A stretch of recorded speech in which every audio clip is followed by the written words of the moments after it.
Hello everyone, Benny Nodia here. If what I'm hearing is right, then most people on the planet have this intense fear of speaking in public or speaking in front of other people. And the more people I speak to, the more prevalent I find out this fear actually is. And certainly in my own life, I can think back, 2003 was one of the worst presentation moments that I had ever had. I was in a group of about 80 people. I was meant to present a very small part, maybe 3 or 4 minutes of the entire presentation. And despite the fact that I was told not to take any notes in with me, I made notes on a little index card, put it in my pocket. And then I got up in front of these 80 people and I said the first line of what I was supposed to say. And then I froze up. I completely forgot what I was going to say next. And initially the audience thought I was pausing for effect. So it was quite a powerful pause. And then eventually it dawned on them, like, I had no idea what I was going to say next. So at that point, you can imagine the embarrassment and humiliation of freezing up in front of a group of people. It was a very simple job I had to do. It's very simple phrases that I had to say. Went bright red in my neck, started blushing. And of course, the more panicky I become, the less faculties I had, the less I could think clearly, and I was just completely stumped. So I took out this piece of paper out of my pocket and I read the rest of the few lines and left that stage humiliated beyond explanation. And it took me quite a while to actually work through that and be okay with the fact that I was a human being and something had happened to me that inhibited my logical way of thinking. Now, based on what I know now about the limbic brain or your emotional brain, that particular event makes perfect sense. When you move into a fear or a phobic response, your frontal cortex, the part that you think with, actually shuts down. And that means you become less intelligent. What takes over in that moment is your emotional or limbic brain. So pretty much in that moment when that happens, you have the thinking ability of a reptilian, which of course is not necessarily a good idea when you are presenting something intelligently or want to present it intelligently to an audience. That was also the time that I decided that I wanted to do something about it. And then I did 2 sessions of EFT or emotional freedom techniques with another practitioner. And 2003 was the last time I ever froze up. And it was the last time I ever went red in my neck. Now, whatever your particular fear of public speaking is, we're going to go through some of them today. You're going to have the opportunity to release them. A few important things about the techniques we're going to use. First of all, they do not require you to believe in them. They work anyway. And it does not require any willpower or soldiering through or kind of having to really work hard at it. When the phobic response releases, which it typically does with the tapping we're going to do, then you are automatically more present, more intelligent, can more easily go with the flow of your presentation, remember what you wanted to say, and of course, ultimately, which is the key to great presentations, have a conversation with the audience as opposed to rehearsing something that you spent the whole night writing and rewriting, like I used to do. So that having been said, let's take a look at the most common fears of speaking in public. One of the most common ones is forgetting your words. Standing there and just simply not remembering what you wanted to say next. Blushing, stuttering, sweating, anything like this. I spoke about going bright red in my neck. Sometimes people blush or they stutter over their words or fall over their words. Being judged or criticized. This is a big one, of course, not limited to public speaking. A lot of us very often get nervous or anxious about the fact that people will judge us because they do. Not being able to answer a question. So what happens when somebody in the audience asks you a question that you don't have the answer for, and the fear then of looking stupid or simply not competent enough to answer the question? Simply getting it wrong, just doing a bad presentation, saying the wrong thing, anything like that. A lot of people struggle with being the center of attention. Now, certainly when I was growing up, this phrase was used, children should be seen and not heard. In other words, the implication was that children shouldn't have a voice, they shouldn't speak up, what they have to say isn't important. And of course, when you stand up and present, that's exactly what you're doing. You become the center of attention. Freezing up, I spoke about that. That's what happened to me in 2003. Typically, those days after I presented, not very well, in my opinion, I ended up feeling very embarrassed and humiliated. So, of course, the next time I was going to present, I already had this fear and anxiety of feeling embarrassed or humiliated, what happened last time. And then people being derisive, dismissive, or argumentative. What happens when I'm on stage doing a presentation and people start rubbishing me or my presentation, or they become argumentative and disagree with me? And then one we've kind of touched on already, imposter syndrome, where you might think that you're going to be found out as not knowledgeable enough. Another phrase that people sometimes use is, who do I think I am? You know, what do I have to say? Stuff like that.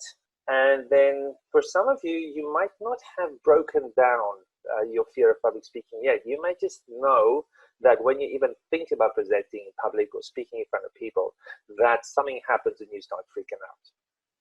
Now, it doesn't matter whether you have a specific fear or more than one of these that we've talked about, or if you just have this general fear that just when you think about public speaking, you freak out. The technique will work for you anyway, and you'll see that when we move on to the actual typing part of the call. So now it's time for you to get very specific about your worst fear of public speaking. I suggest that you take 3 of the top ones. I'm going to show you the slide again with the most common fears, and write down on a piece of paper. It's very important you write this down. If you don't have pen and paper, it's okay to use your keyboard. But I do recommend that you actually use a pen and paper and write down your 3 worst fears of speaking in public.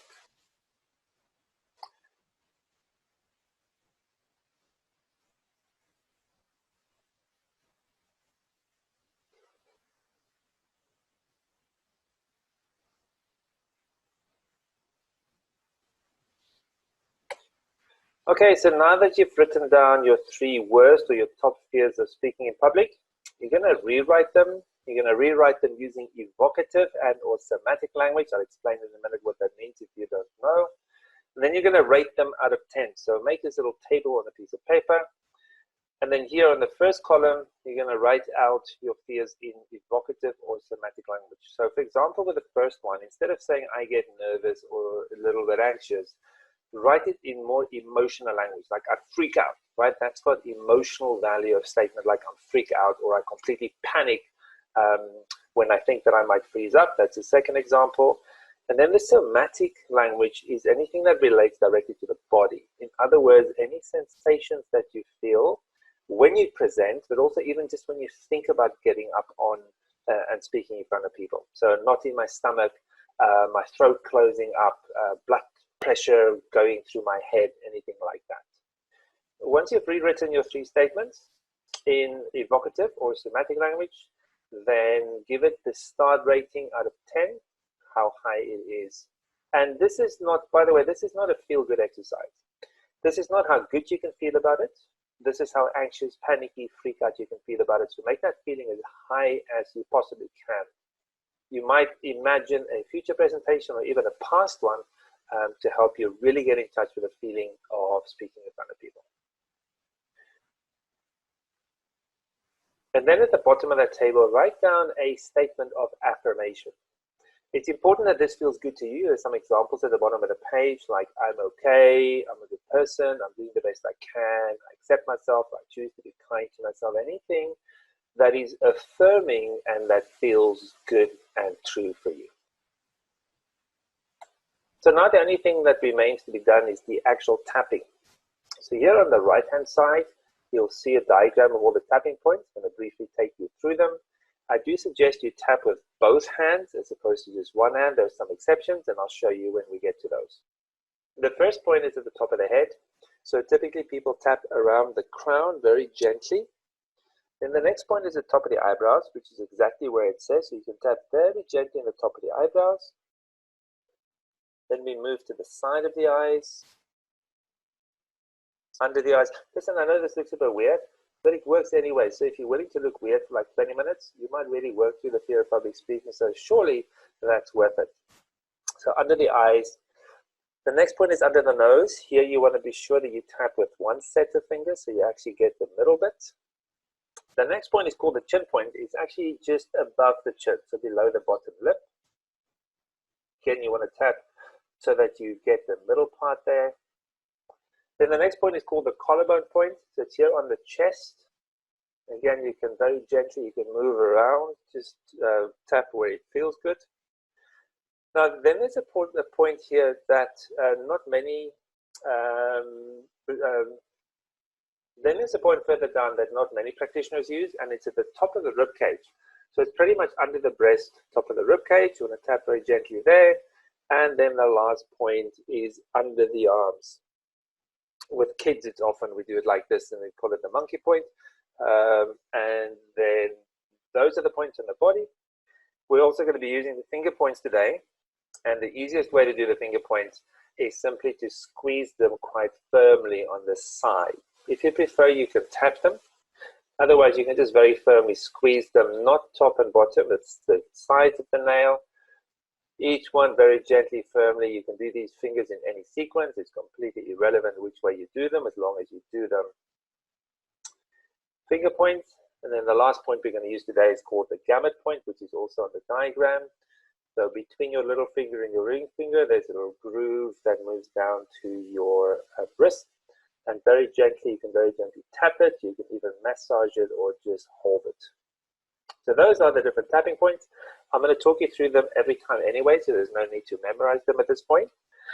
And then we're going to use language in a very specific way in order to help release your fear of speaking in front of people now.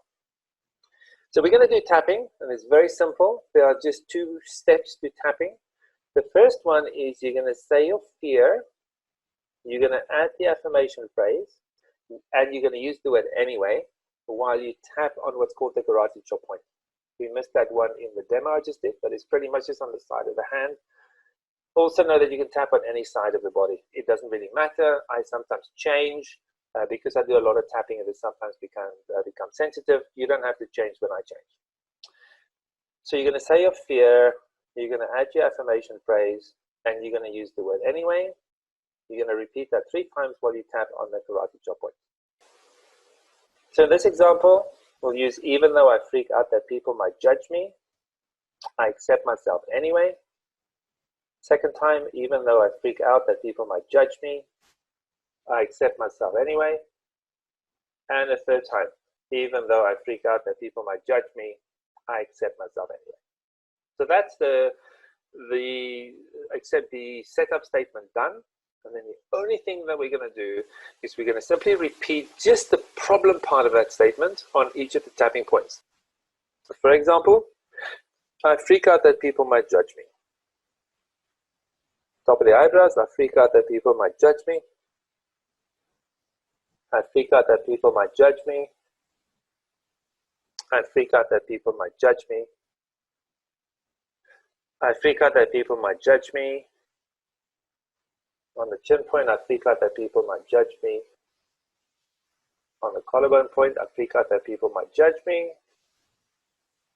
Top of the rib cage, I freak out that people might judge me.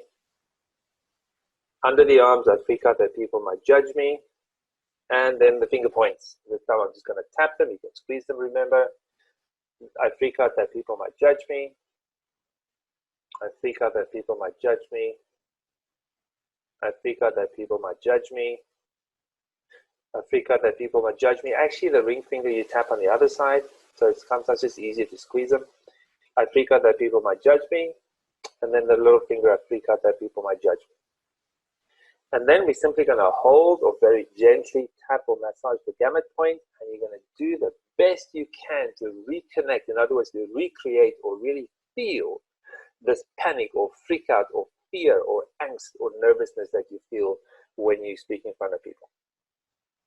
So just do the best you can. Sometimes it helps to close your eyes to really connect with that fear or panic or freak out while you gently massage or tap the gamut point. That's it. First tapping round done. Then you're going to take a deep breath in the nose and slowly let it out through the mouth.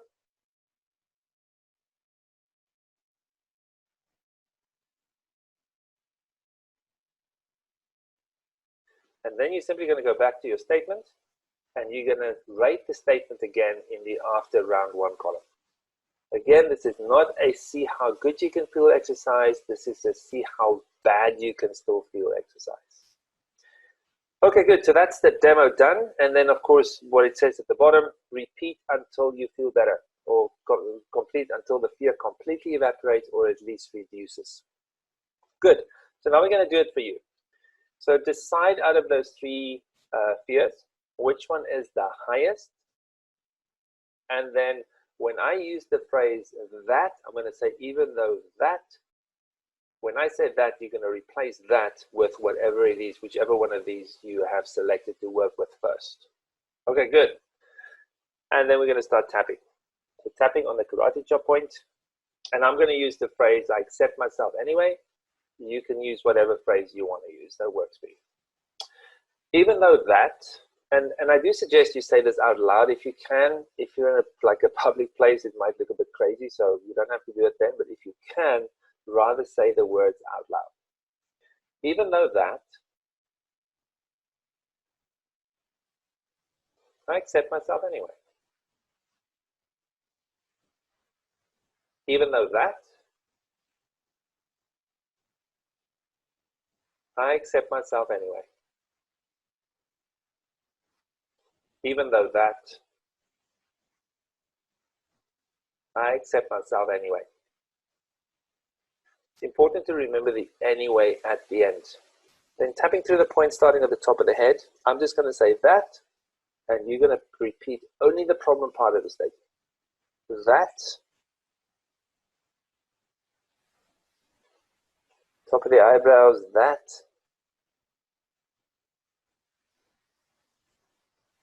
side of the eyes, that, under the eyes, that, under the nose, that, on the chin point, that, on the collarbone, that, top of the rib cage, that, under the arms, that,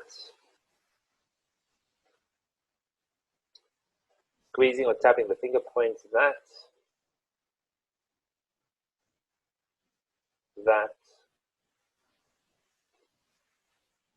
that, that, and that. Then you're going to very gently tap or hold or massage the gamut point. You might close your eyes and see how intense you can still make this particular aspect. Imagine yourself being on stage, or think of the last time that you weren't speaking in front of people where this happened. Imagine if you had to speak in front of people right now, what that might feel like.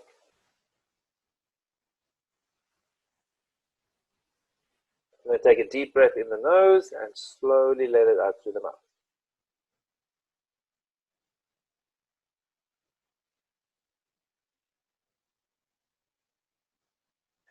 Now you might find that you have common signs of release. They might include burping, sighing, farting, yawning, laughing, smiling, itching, sweating. Any of those symptoms indicates that some of the energy is moving and that we are definitely on the right track.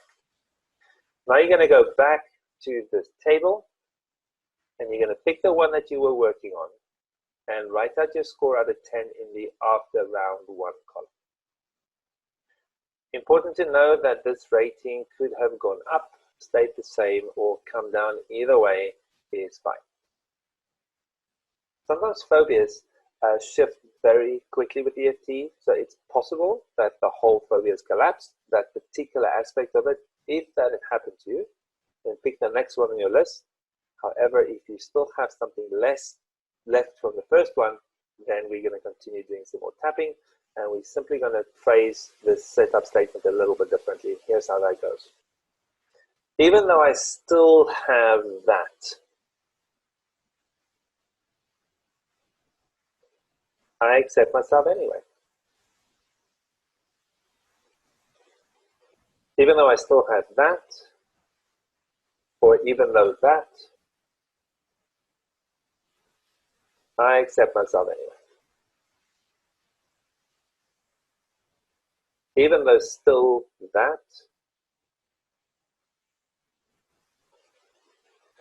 I accept myself anyway.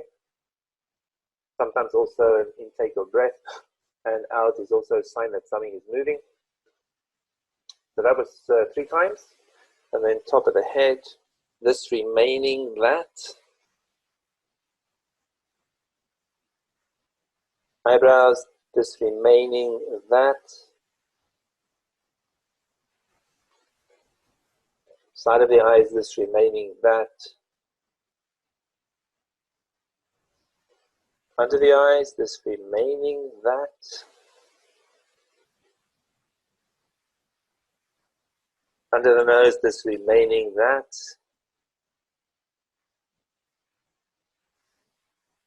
On the chin point, this remaining that. On the collarbone point, this remaining that. Top of the rib cage, this remaining that.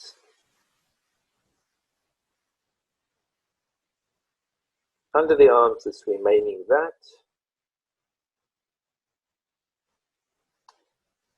And then the finger points one by one, this remaining that.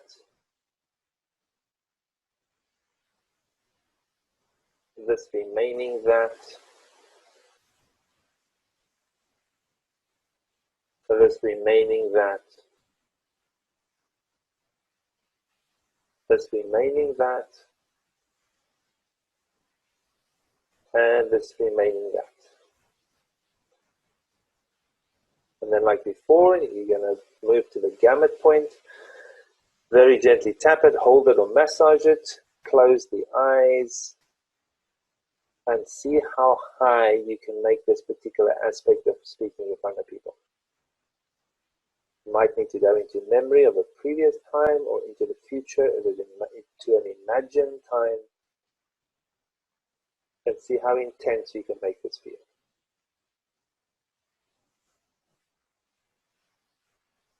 Then take a deep breath in the nose and gently, slowly out the mouth.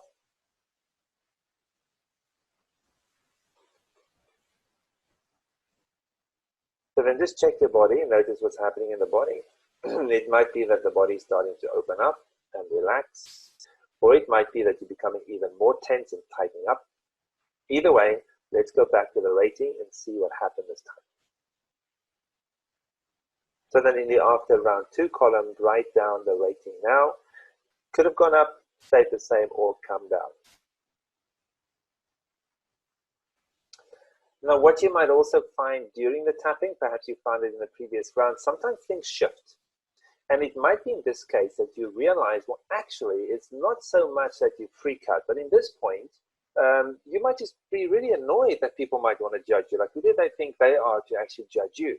So when something like that shifts, you start tapping on the thing that has come up. Now, you know, in these restaurants, you get these hot plates, you take up one and the next one just pops up exactly like that.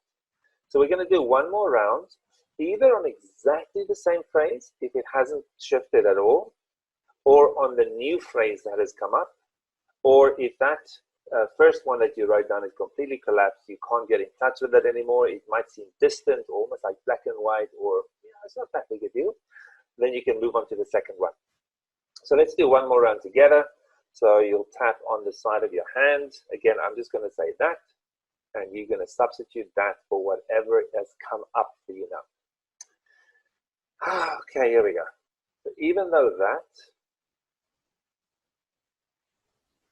I accept myself anyway. Even though that, I accept myself anyway. Even though that, I accept myself anyway. Substituting that for whatever the new aspect is that we're tapping on, that. Top of the eyebrows, that.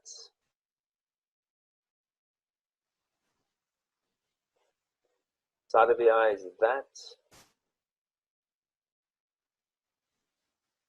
Under the eyes, that. Under the nose, that. On the chin point, that. On the collarbone point, that. Top of the rib cage, that. Under the arm, that. And then the finger points, that. That. That. That. And that. And the gamut point again, the back of the hand, close the eyes. Really try and recreate this. See how much you can get in touch with it. See how high you can push the intensity of that particular aspect of the fear of speaking in front of people.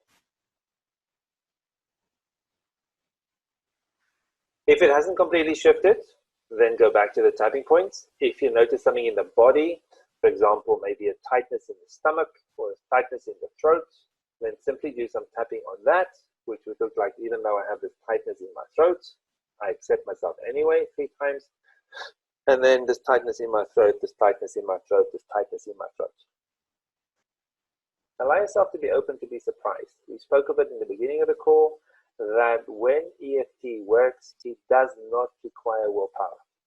So continue your tapping, see how it changes, see how you become more confident in the way that you present now, and keep tapping if you need to. Also remember, you can tap on anything. In this particular call, we focused on the fear of speaking in front of people, but you can tap on anything. Try it on headaches, on food cravings, on anything that doesn't feel pleasant. So we're going to wrap up with some more resources for you. The first one, if you're interested in research about EFT, then you can go to deepliving.com/research. And also you can Google the work of Dr. Peter Stapleton in Australia. She's done an incredible amount of good work in the area of EFT, and has also published some peer-reviewed articles, so do look her up. Then there's some free downloads. They're not restricted to tapping necessarily, or even to the fear of public speaking. bit.ly/Benny-free. And then if you want to know more about presenting and more resources about that, you can go to Fall in Love with Presenting. As of May 2020, right now, the website is under construction. So do come back as I add more information. That's it, folks. Told you it was simple, if a bit weird. And if you need any help with anything, please reach out to me, Benny at Fall in Love with Presenting. All right, that's it. Bye for now.